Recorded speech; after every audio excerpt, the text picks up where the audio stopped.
Good afternoon and good morning, everybody, and welcome to the WDI Good Work Advocacy webinar on COVID-19 and business and human rights. We're just going to give everybody a couple of minutes to log on and get ready, and we will speak to you shortly.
Hi, everybody. My name is Anya Clark, and I'm the Senior Engagement Officer on the Workforce Disclosure Initiative. And welcome to a special edition webinar co-hosted by the Workforce Disclosure Initiative and Good Work Advocacy on COVID-19 and business and human rights.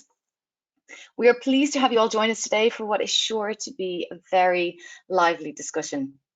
We have a lot to cover, but we'll try to keep the conversation to about 50 minutes with 10 minutes for Q&A at the end. Please enter your questions in the chat box along with any technical comments on sound or audio, which we will get to as soon as possible.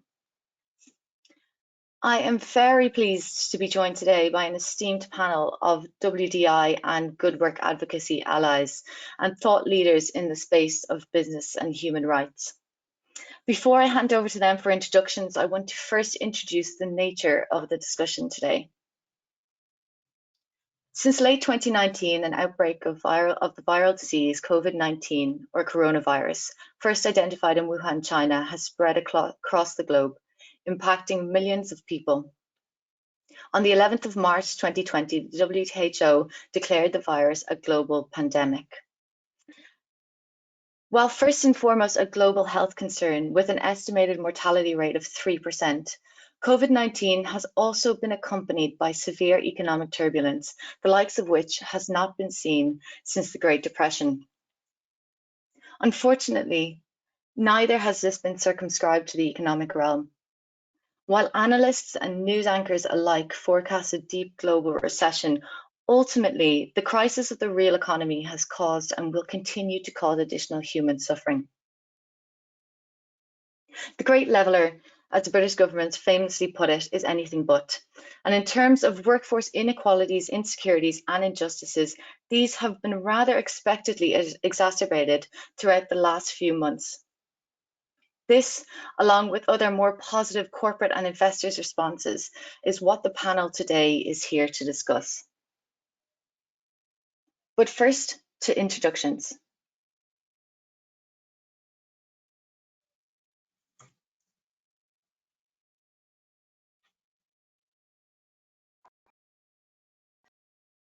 Since transitioning to operational independence and diversifying its income stream earlier this year, the WDI has become a coalition of over 30 dedicated investor signatories.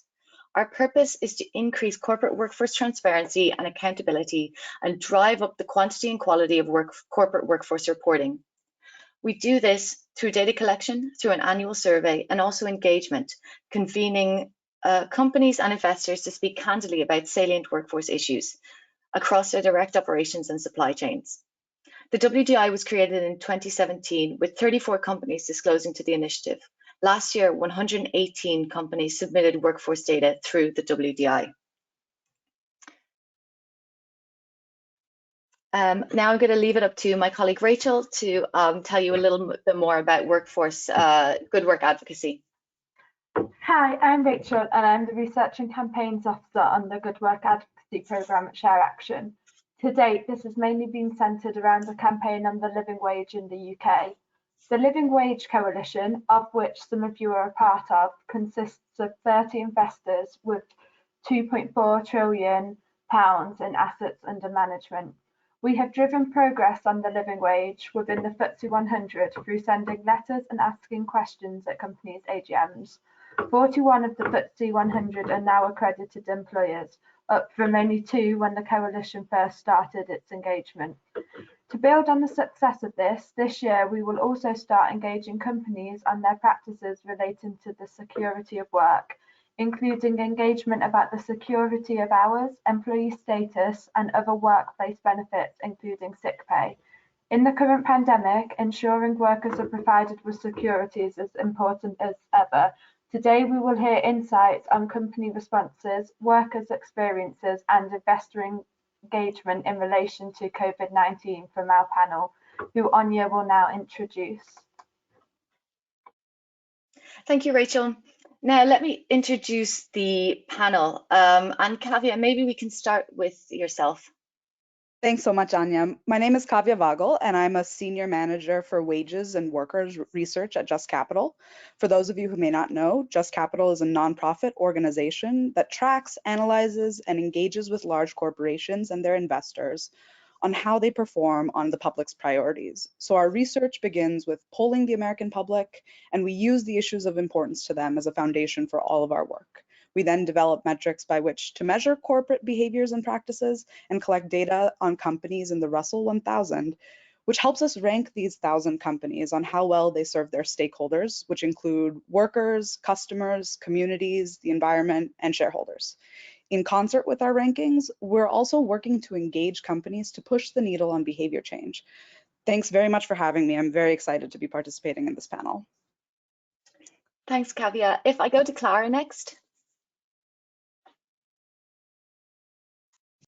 Good afternoon and good morning to those across the Atlantic. I'm Clara Skrivankova. I currently work for Trust for London, which is an independent charitable foundation based in London. We provide grants to organisations that work on issues related to poverty and inequality in London. We usually distribute about 10 million in grants every year. We also engage in social investment and in policy work, and a range of our work focuses specifically on the issues related to working conditions. We have a specific program that focuses on better work, and we are pleased that ShareAction are one of our current grantees. Also, I have quite a strong background, and some of you might know me from previous times. Until I joined Trust for London about a year and so ago, I spent almost 20 years working in human rights and also in business and human rights and a responsible business practice. Thank you, Clara. And Nina, if we go to you next. Yeah, hello everyone. I'm Nina Roth. I'm an analyst in BMO Global Asset Management's Responsible Investment team. We are an investment manager and also engage and vote on behalf of a broader group of institutional investors on all things ESG. Among many other things, I coordinate our human and labor rights work and I'm actively engaging on living wage, workforce diversity, as well as social reporting and transparency. Thanks for having me. Thanks, Nina. And I'd just like to say on behalf of ShareAction and the WDI that we are very grateful for having all of your time on the webinar today. So let's jump straight into the questions, if I may. And Kavya, maybe we should start with getting an overall picture and giving us a little bit more of an overview of Just Capital's research and the corporate responses that you've analysed so far to COVID-19. Absolutely. Thank you, Anya. So in March of this year, Just Capital developed its COVID-19 corporate response tracker to begin examining how the 100 largest companies in the United States were supporting their workers, customers, and communities, and as an opportunity to showcase exceptional corporate leadership. As part of this tracker, we look at 17 different dimensions of actions. These actions range from implementing emergency paid sick leave programs for workers to shifting supply chain focus efforts to production, logistics, and distribution of COVID-related products, goods, and services. So using publicly available data that we find on company websites, press releases, investor relation pages, and reputable news sources, our team has been working to update over 60 data points on a daily basis. The data has been interesting. Among the 100 companies that we've tracked so far, we've found that about 42% have announced implementing some type of paid sick leave program in response to COVID-19 that would enable employees who may not otherwise be eligible to have access to paid sick leave, or ensure that employees don't have to exhaust their existing paid time off or sick leave benefits during the crisis. 64% have publicly asked employees in non-essential roles to work from home in order to slow the spread of COVID. We found that 64% have enacted special customer services, such as enhanced cleanings, curbside pickup, delivery, price cuts, payment deferrals, or protected shopping hours for high-risk individuals to ensure that customers and workers alike are able to maintain social distance and prioritize health and safety. We found that 33% have announced providing some type of financial assistance for employees, whether they're expanding eligibility for funds or employee grant programs, offering a one-time bonus, or providing hazard pay for employees who are on the front lines. Of the 45 companies who've announced store closures or service suspensions, only 24 have also announced continuing to pay employees during those closures or suspensions. So I hope that gives you a little bit of a flavor of the things that we're seeing in the trends in disclosure. That's interesting. So you mentioned that your analysis is based on public findings, which obviously makes the need for corporate transparency very important. And as we know, there are multiple benefits to corporate workforce transparency, but many companies still continue to operate behind closed doors. And I mean, this is one of the major reasons for the existence of the Workforce Disclosure Initiative, more specifically. But how have you found corporate transparency throughout this period? So companies have realized the need to be transparent about their actions in response to COVID-19. We've seen companies are creating dedicated microsites and news feeds, or even sharing internal memos and emails to workers with major press outlets to ensure that all stakeholders, workers, customers, and communities are informed. Transparency has been so important that we've been in touch with over 40 companies that we're tracking about changes to their policies and have sent guidelines and best practices to the full 100 in the tracker. And is it too early to tell what good workforce practice looks like? I think the tracker has actually allowed us to dive deeper into the research to identify companies on best practices. So yes, it's really interesting to see how some companies are even setting a gold standard. Let's maybe take paid sick leave, for instance. Home Depot has a standout policy. Not only have they provided part and full-time hourly workers with 40 to 80 additional hours of paid time off respectively, but they've also created a COVID emergency paid leave program that allows workers to take 14 days off if they're quarantined, and what seems to be unlimited paid time off for workers who have been diagnosed or have contracted COVID-19 until they've been approved to come back to work by a doctor. Full-time hourly workers over the age of 65 or those who are at higher risk for infection also have an additional 160 hours or 20 days of paid sick leave under this policy. Some other dimensions that we measure are around financial well-being. So to compensate workers who are at risk during the COVID crisis because they're on the front lines, and to ensure workers that are able to maintain economic security during this time, we're seeing that some companies have instituted bonuses or wage increases. Lowe's, Walmart's, and Kroger's are examples of companies that are providing both bonuses, up to $300 in their cases, and wage increases, $2 per hour for frontline workers.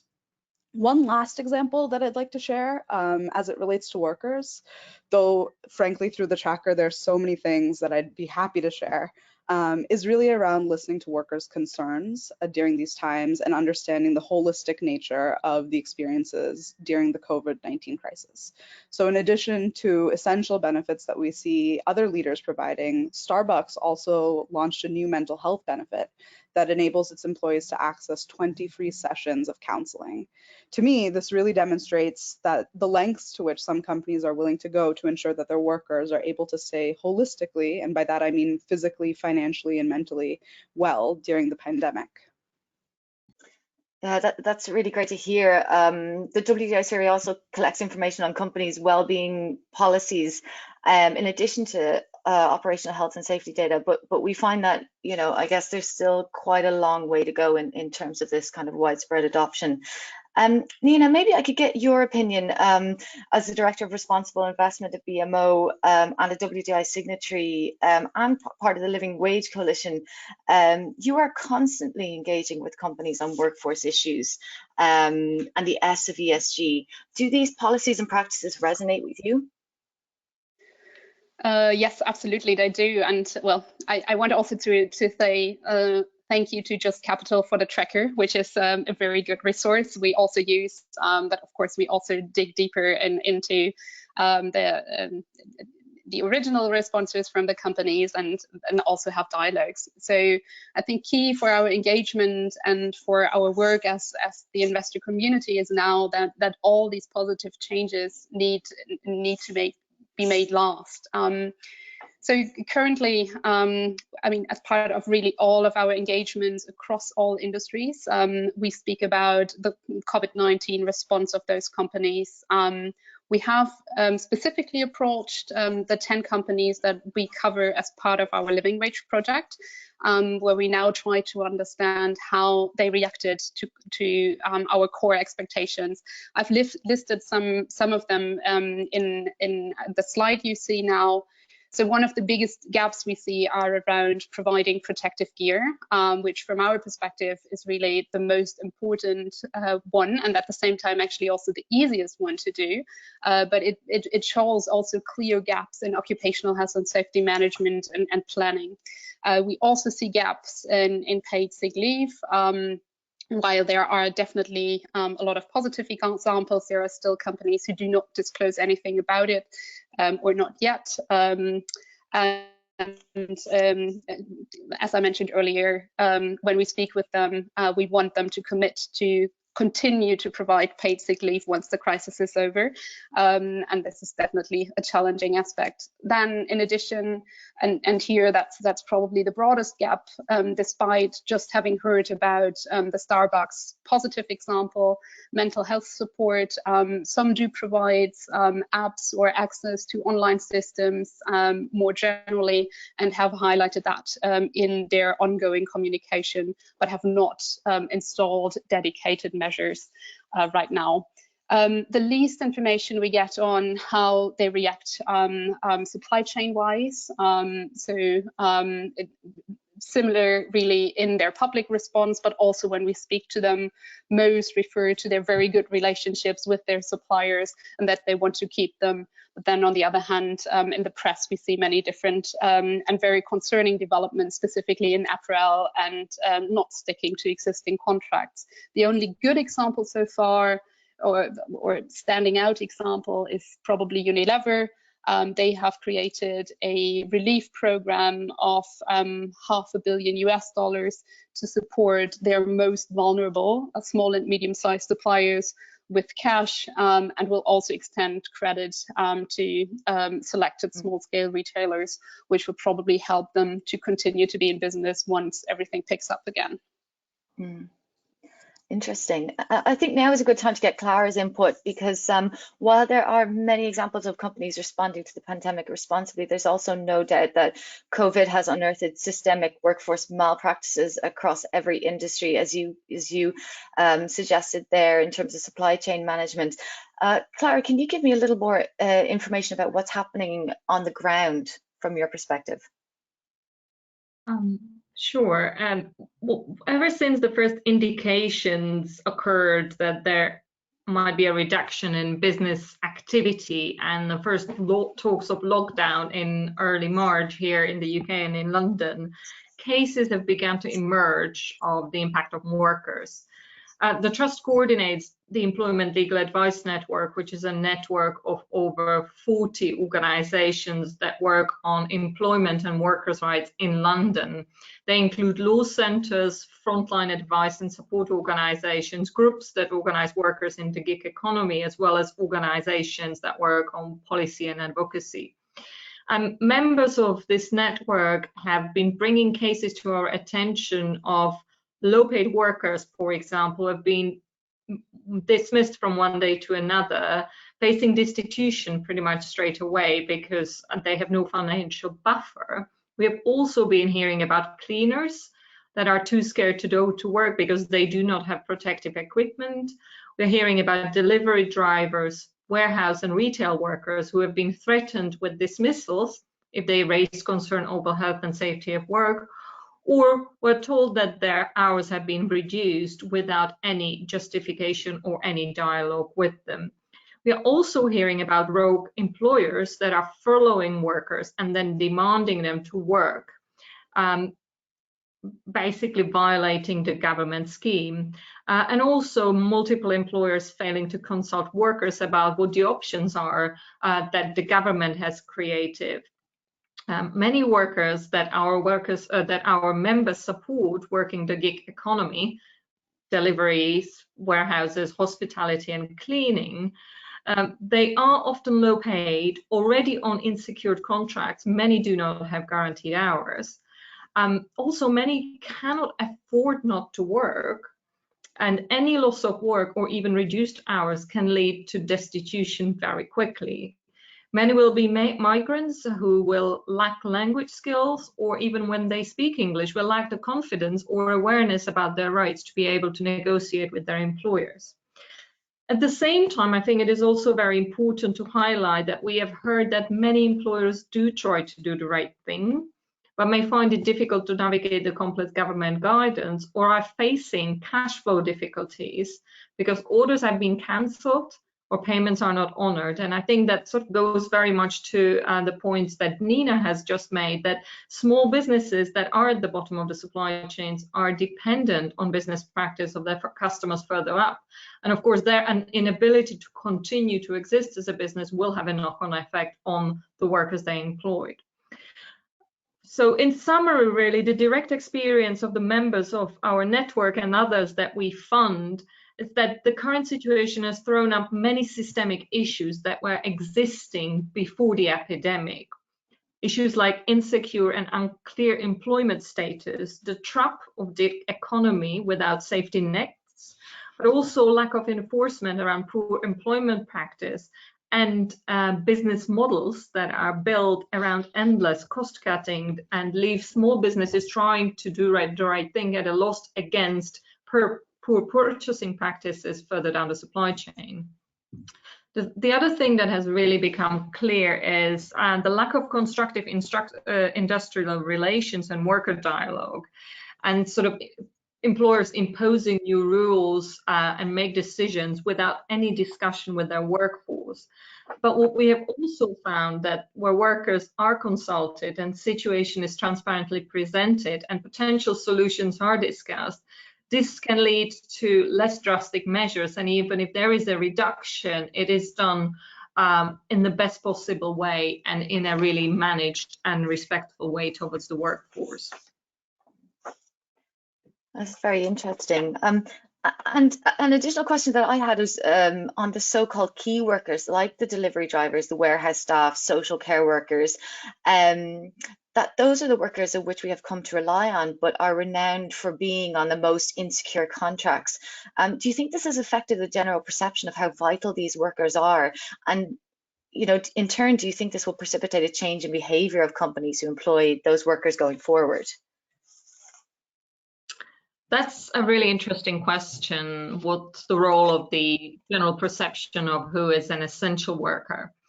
We know quite a lot about workers in the gig economy and other workers on insecure employment or on outsource and subcontract contracts from the work that we found across London. And I think you're right, the public perception has changed in the understanding of who is essential worker and key worker. The question I would have is the public perception sufficient to change the behavior of companies? In my experience, we need more than expectation that the change will occur voluntarily. What has been patent during the crisis is how many businesses actually went back on their commitments to ethical trade, cutting contracts, dropping suppliers, and shedding workers. But at the same time, true leaders are emerging, and we've heard from the previous contributions that there are companies that are repurposing production, but also we've heard about executives taking a pay cut to make sure that workers do not burn the brand, and some suppliers are being paid up front for future orders. What I believe the current situation has made even more apparent is that there is a need for a smart mix of measures, including mandatory due diligence legislation, which has already been proposed Europe-wide and globally well before the pandemic, but also new models to redesign our economies and set new standards to develop better mechanisms that are centered around people and planet. And I think that investors have a great opportunity to track how businesses have behaved in the current situation. And, the tracker that was demonstrated by Kaya is a fantastic example of that. But I think there is also an important element, and that's to draw on experience and input from civil society organizations on the ground more readily and regularly in assessing ESG performance, because it's those organizations that are in direct contact with the workers that can actually verify what is happening on the ground. And having worked in the responsible business space in the past, I think there is also a very important point to be made about indications of how serious business takes commitments to ethical practice, being seen throughout their operations, be it down the supply chains, but also the treatment of their staff in HQs here in London, and also the staff in outsourced functions, so security guards, cleaners, but also other indicators such as health and safety measures and the discussions around protective equipment and protective gear in the current circumstances. These are all very important indicators, and often the verification will come from the ground, will come from the workers, and I think that's where the reflection from the ground is very, very important to verify the other elements of the information that's being offered. Interesting. Nina, on the investor point and the opportunity that they have there, maybe I can get you to respond to that. I mean, I know that BMO has been engaging with companies for a long time on the importance of social issues, but how can investors best engage with companies on protecting workers' rights and including mental health in the face of COVID-19? Yeah, sure. And yes, indeed, we have been engaging on the social area for many, many years. But I'm going to frame my answer now from a broader social engagement perspective. We have recently launched a social practices expectation statement that basically outlines our expectations towards social performance of companies. And it's built on three main pillars: respecting human rights, upholding labor rights, and safeguarding public health. And it also outlines expectations from companies on everything social, so from responsible business conduct, which would include wages, which includes taxes, to wages, to protecting Indigenous people's rights. And on this slide, I've pulled out the general expectations from the statement that are particularly relevant now, and also where we see the most apparent right now. So as in the safe work environment, wages, the tax issue or tax transparency issue, stakeholder engagement, so getting everyone from your employees to the broader public, to investors on board with what you're doing. We do particularly ask right now, and we can jump to the next slide for that, for the provision of protective gear and for high frequency cleaning, so that workers who are exposed to contact with people are more protected. We ask for an introduction or an extension of paid sick leave provisions, especially, of course, in those jurisdictions where it's not the norm or not a mandated government policy.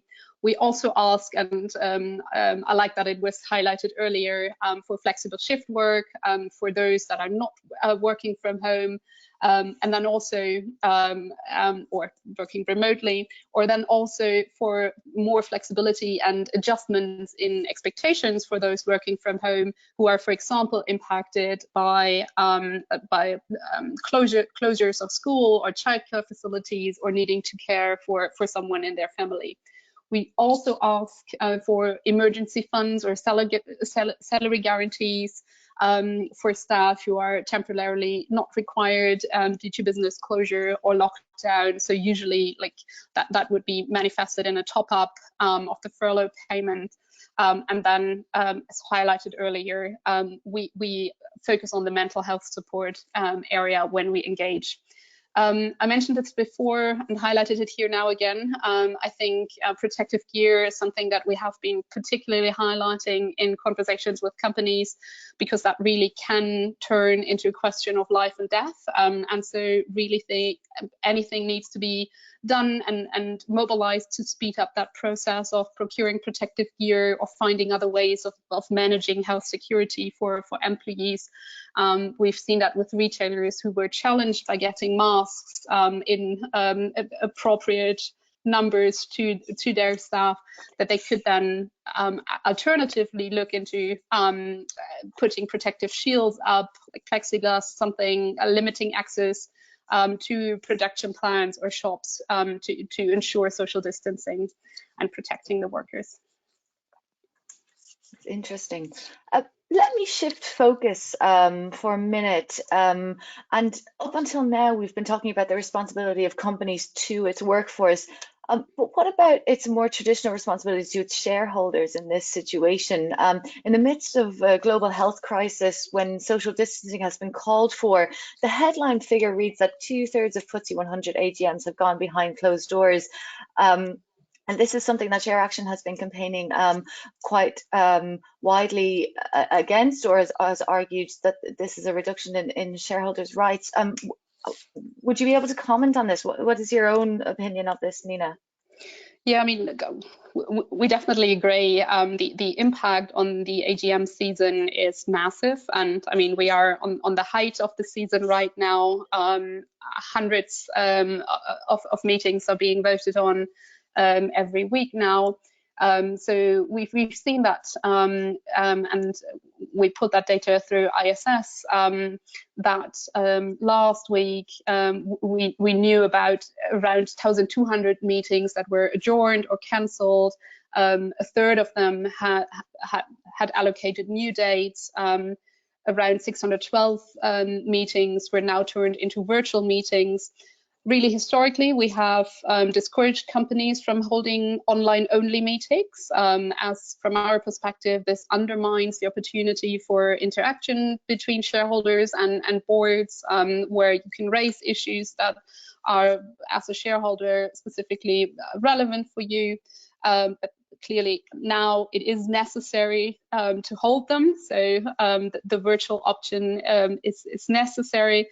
but we do encourage companies to ensure that there are still opportunities for shareholders to speak and to ask questions to the board.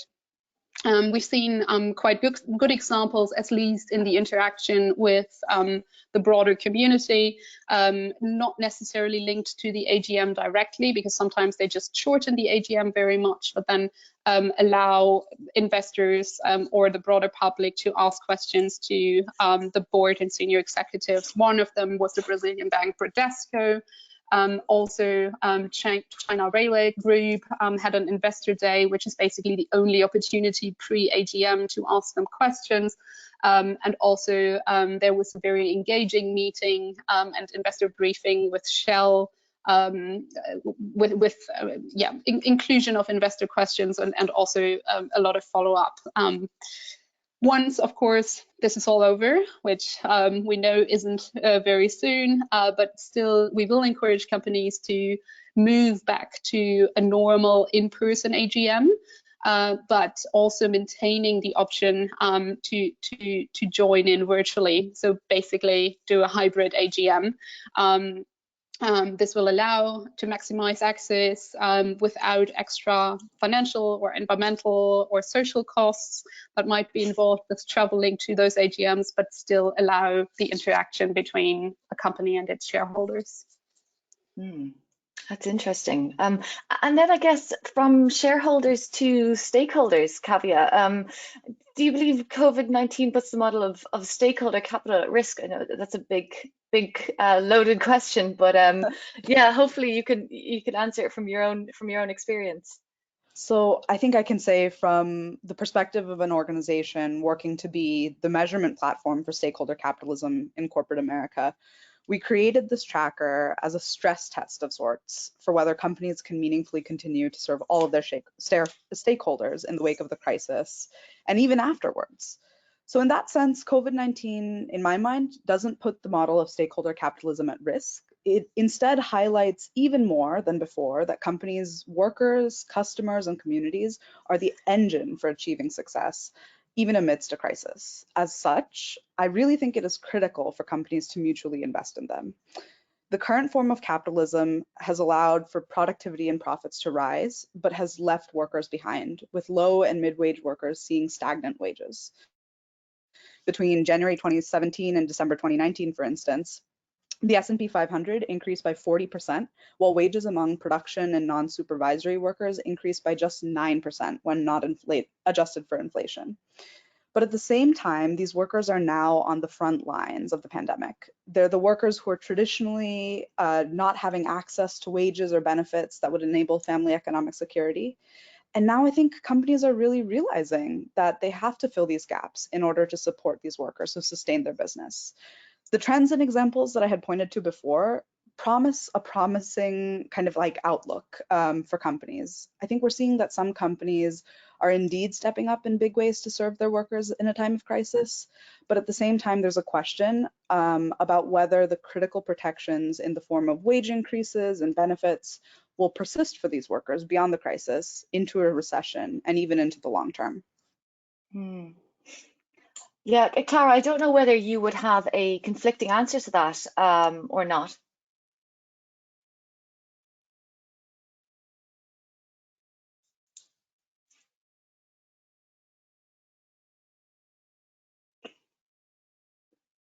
Clara, can I get you to jump in?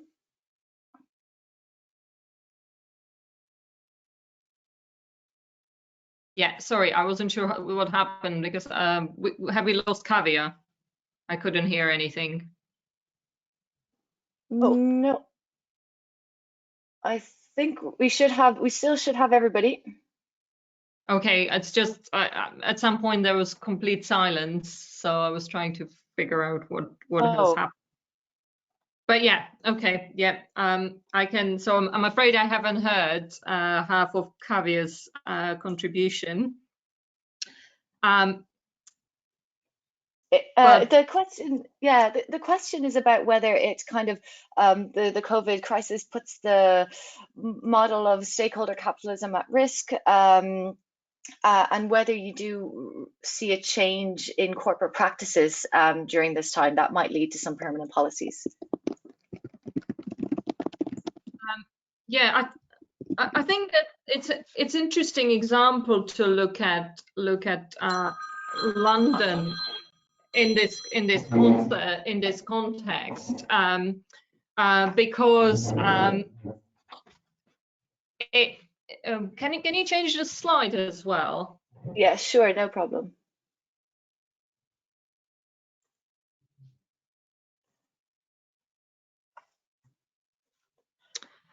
Yeah, London is very interesting in this context because while it's a city where you've got loads of wealth and opportunities, it's also a place with significant levels of poverty.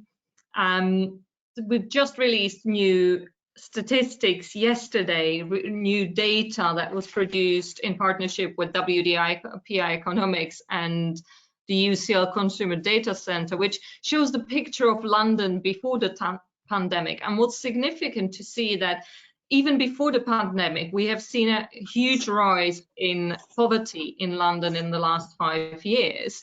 So while you have a huge wealth, on one hand, 28% of Londoners are living in poverty, and many of them actually work.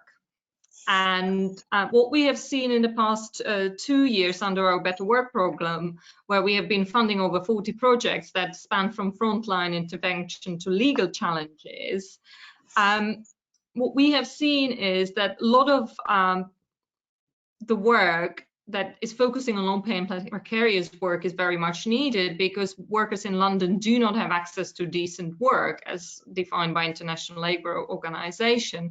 And it shows us that the physical proximity to opportunities and well-paid jobs are not sufficient to lift many of the workers out of poverty. And all of the issues that we have already mentioned previously were in existence prior to the pandemic. But what we have seen in the past month is poor treatment of workers and wrong employment practices exposed en masse across a number of industries in London, which is something we have never seen before to have such massive exposure. And what we have seen is many of the underlying issues laid bare. And things like deregulation, poor enforcement, and lack of worker protection, and in particular, business models that see labor as a cost rather than an asset. And in normal times, a failure to pay decent wage and irregular hours make it already impossible many workers to afford decent living standards in a city where the cost of living is really high. And the current situation means for many that there will be even a further reduction or loss of income, and also a very significant rise in hazardous conditions. So the challenge for us for the future is, what is the response and what is the potential for changing that? And there is good news in that there have already been a lot of discussions that we and others have been part of, thinking about the future of work. And there are some models that are available, and I think that's the question, and that's the challenge back to the business community and also to the investors who are able to encourage companies to adopt those models. And one of them I wanted to highlight, which was published just in January by one of our grantees, called .Everyone, which is focused on better work in the gig economy. And one of the things they propose in their report is to create a new governance structure for gig economy companies that would give workers greater voice in how the gig economy platforms are designed and organized. That's very interesting, Clara. I might just put it back to Kavya now. Facing down a likely recession, why is it important for businesses to continually invest in their workforce? So in the wake of a recession, there's an essential feedback loop that we have to consider. According to a new report from the McKinsey Global Institute, up to 1/3 of US jobs will be susceptible to furloughs and layoffs or may be rendered as unproductive as a result of the COVID-19 pandemic. 86% of those vulnerable jobs are held by low-wage workers who earn less than $40,000 a year. Other research that's been done by economist Christina Patterson agrees that young and low-income workers are the first to be laid off when a recession hits, but also typically have higher marginal propensities to consume. What's more, workers in highly exposed industries like food services, hotel and accommodations, and just general service industries are those in which workers are less able to do their jobs at home. All of this together means that when low-wage workers are furloughed or laid off, their consumption drops. Businesses see lower demand, and companies may resort to even more layoffs, further deepening the recession. We would be remiss, or rather I would be remiss, if I didn't acknowledge the fact that women and people of color who are already facing the greatest wage inequities are also the most vulnerable to layoffs and high rates of unemployment, and also the ones who are most likely to be on the front lines right now. To avoid this feedback loop and protect workers who experience economic and social inequities, I really believe that it's critical for these large companies in Just Capital's tracker and even otherwise to continually invest in their workforce by ensuring that workers have access to wages and benefits now in response to COVID-19 through the impending recession and beyond. Nina, I might get you to come in on this from an investor perspective, just to talk a little bit about why workforce issues are important to BMO. And I wonder if your ESG priorities have changed or taken a back seat even in the midst of kind of stock market turmoil and maybe other priorities. Yeah, so I mean, from our perspective, workforce issues and employees are core to all businesses, and with that also to their success.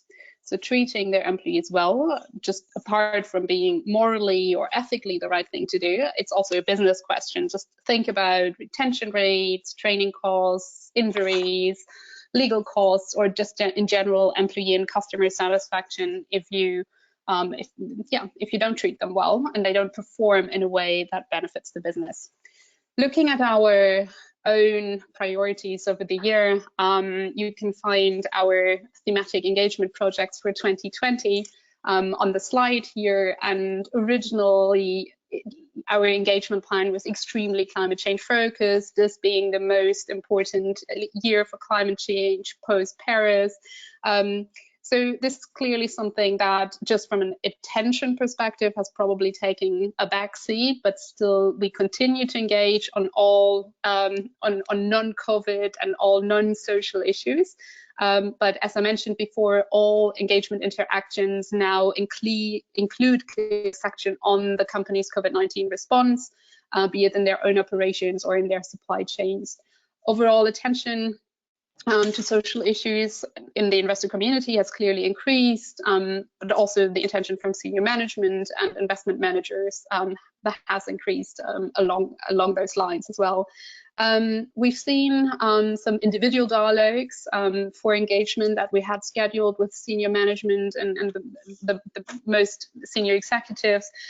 They rather have shifted to subject matter experts, as some of those senior executives were required to attend special COVID-19 response working groups or briefings and couldn't do our engagement, but still we do engage on the topics as planned.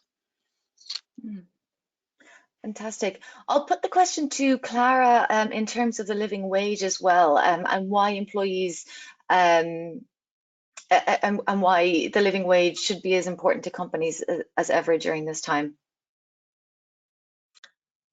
Living wage is something that's very close to the heart of the trust, as we were one of the first funders to fund the living wage campaign by Citizens UK, and over 10 years ago now launched a special initiative that we ran until about 2013 that was very much focused on raising awareness about living wage as a way to tackle poverty, and that led to the creation of a body that would accredit employers and monitor compliance, which you will know now as the Living Wage Foundation. And it is interesting how living wage has emerged from being quite a marginal, contested concept to a well-known and accepted concept, not just in London and the UK, but globally. And as you know, Nina and others have mentioned, living wage has become a key measure and a key benchmark in assessing business performance. And while we recognize that many companies will be facing pressure during and after the pandemic, questions of accountability and poverty and the role of business have been raised quite significantly before the pandemic. And I think the data that I've showed you earlier shows that in-work poverty was an urgent issue even before. And I think what has the current situation exposed in city like London is challenges of in-work poverty and rising cost of living and widespread awareness of the low pay. The fact that workers, because they were on low pay, have absolutely no buffer very often, no financial buffer. So if the job disappears overnight, their livelihood disappears overnight. And this is a massive challenge for many in London, and many are now starting to question, you know, what has allowed this situation to happen. And I think as a part of our collective rebuilding of the economy and society post-pandemic, living wage and living hours, I think I want to stress as well, because living wage alone is not going to make it that much difference if there aren't living hours, so guaranteed minimum hours. These are models that are readily available to be built into systems. And what we know that after a decade of businesses signing up to the living wage, there is data to show that the business benefits, including better staff morale, productivity, and retention. So businesses that invest into their staff, even if they might need to furlough them temporarily, are likely to be better equipped to restart and rebuild when the situation comes to an end or where we move towards the exit phase. And in addition to that, the greater awareness, and I would go as far as to describe it in some areas, public anger at poor business practice, against the backdrop of already stronger push for responsible business practice and corporate accountability, makes the case for living wage and living hours even stronger. And again, as I've said before, these are concepts and these are models that are readily available for businesses to adopt. Excellent. Thank you, Clara. Nina, I might just hand over, because I'm conscious of the time, to give you the last word. And we touched upon the importance of corporate transparency both in normal times and during the current pandemic. But maybe if you could give your opinion on why it's important that companies keep, you know, reporting to the WDI and engaging with initiatives like the living wage and Just Capital during this time. Sure. I mean, transparency is really key to our investment analysis, to make appropriate recommendations to fund managers, but clearly also to guide our engagement and voting, to have meaningful conversations with the companies we invest in or plan to invest in. So for that, we definitely need the data, we need better reporting. So currently the crisis is actually quite a good example for better communication, because as we are seeing in our own research and Just Capital raised as well, now companies do communicate much better, create new websites dedicated to their responses. So we actually see more and better communication on social issues than we have seen before. But clearly, I mean, there's still room for improvement, and we highlighted that as well. So paid sick leave is still something where we are missing information, and it is not featured as prominently as many other issues. But clearly, and I want to highlight and end on a positive note, we do applaud companies for reporting more. And we urge everyone to continue to reporting that way, becoming more detailed, and ideally also respond to the WDI survey. Thanks, Nina. Additionally, I think transparency allows for greater peer-to-peer learning and discovering best practices and policies so that companies can enact them in-house, which raises standards across the board. And what all four organizations, I think, on this call today are hoping to achieve. So with that, and I know we have run slightly over time, we've got 5 minutes for Q&A, but if you did have a question and we are not able to answer it, please do write it in the chat anyway, and myself or Rosie will respond to it as soon as possible. I'll just hand over to Rosie to see if there are any questions on the line. Sure, yeah, thanks, Anya. Just quickly to introduce myself, I'm the company engagement manager for the WDI, so coordinating the outreach for all the companies that we asked to take part in that project. I've been monitoring the questions, so thank you very much everyone for sending them through.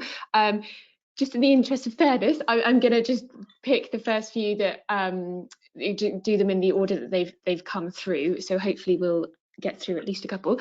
The first one is just around major trends nationally. Have there been any differences between how European and US company practice has changed in the time of COVID? I don't know if any of the panelists want to jump in and have a look at that, but Nina, probably most applicable to you if you have anything you'd like to say about that. Yeah, I mean, probably an immediate response would be that most of the European companies, at least for their